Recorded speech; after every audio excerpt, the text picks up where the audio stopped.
दोस्तों, हमारा आज का पॉडकास्ट जो है उसमें एक कहानी है। ये मैंने ही लिखी है। कहानी का नाम है पुष्पा तुम क्यों चली गई। मिस्टर वर्मा जी अपने आलीशान घर में बैठे हैं।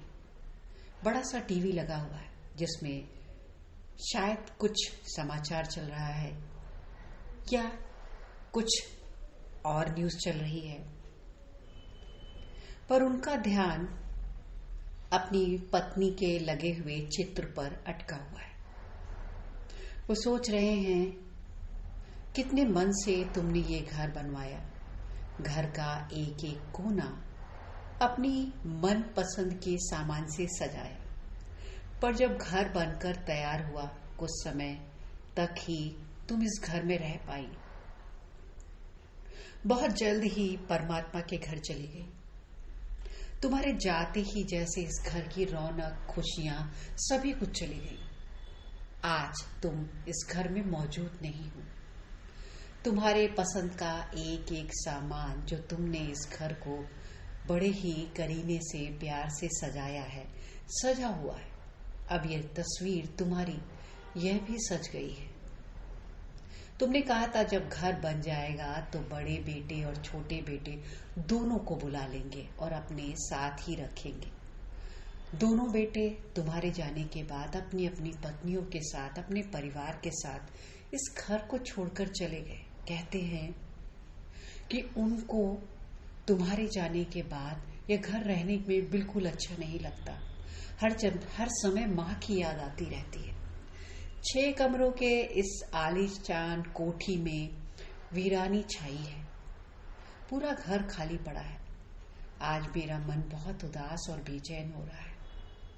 ना तो बड़ा बेटा आना चाहता है, ना छोटा बेटा आना चाहता है। दोनों बच्चे कहते हैं, पापा माँ के बिना घर घर नहीं लगता।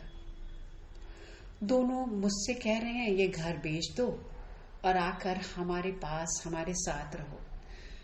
बड़े बेटे के साथ रहो, छोटे बेटे के साथ रहो, दोनों ही बुला रहे हैं।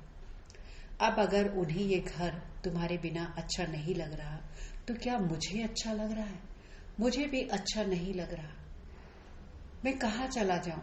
मैं तो जा भी नहीं सकता, क्योंकि मुझे तो घर के हर एक कोने में, हर एक तस्वीर में, हर एक जगह तुम ही तुम नजर आती हो।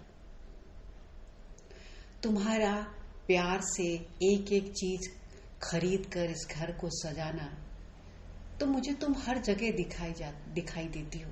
कहाँ चली गई पुष्पा? इस एकांत में मुझे छोड़कर चली गई। पूरा घर मुझे खाने को दौड़ता है। फिर तुम्हारी तस्वीर को निहारने लगता हो तो मुझे लगता है तुम मेरे बगल में बैठी हो, मेरे साथ खड़ी हो। तुम यहाँ बैठी हो, तुम यहाँ हो, तुम वहां हो। अभी थोड़ी देर में मेरे दोस्तों की मंडली आएगी। मेरे साथ बैठकर थोड़ा हंसी मजाक करेंगे, चाय नाश्ता होगा, फिर वो सब अपने अपने घर चले जाएंगे। मैं भी यह घर न छोड़ना चाहता हूँ, न बेचना चाहता हूँ। एकांत में होता हूँ, लेकिन फिर भी तुम्हें सदा अपने साथ महसूस करता हूँ। ऐसा लगता है तुम्हारा प्यार, तुम्हारा साथ मेरे साथ ही बना हुआ है, जबकि तुम तो चली गई हो। तो दोस्तों, आपको ये कहानी कैसी लगी? आपको ये पॉडकास्ट कैसा लगा? शायद हमारे अपने, जिन्हें हम बहुत प्यार करते हैं, उनके जाने के बाद भी हमें हमेशा ऐसा महसूस होता है कि वो हमारे साथ हैं, यही हैं, वो हमें छोड़कर कहीं गए नहीं, हमारे आसपास ही हैं। हमें देख सकते हैं, हमें सुन सकते हैं। शायद उनकी यादें, उनकी बातें हमें एकांत में रहने नहीं देती। उनका साथ हमें हमेशा महसूस कराती रहती है। मैं उपासना मिश्रा, कुछ सोचे और बोले से आज का पॉडकास्ट। आपको ये पॉडकास्ट अगर अच्छा लगता है तो आप लाइक कर सकते हैं, शेयर कर सकते हैं, और मुझे धैर्यतापूर्वक सुनने के लिए आपका बहुत बहुत धन्यवाद।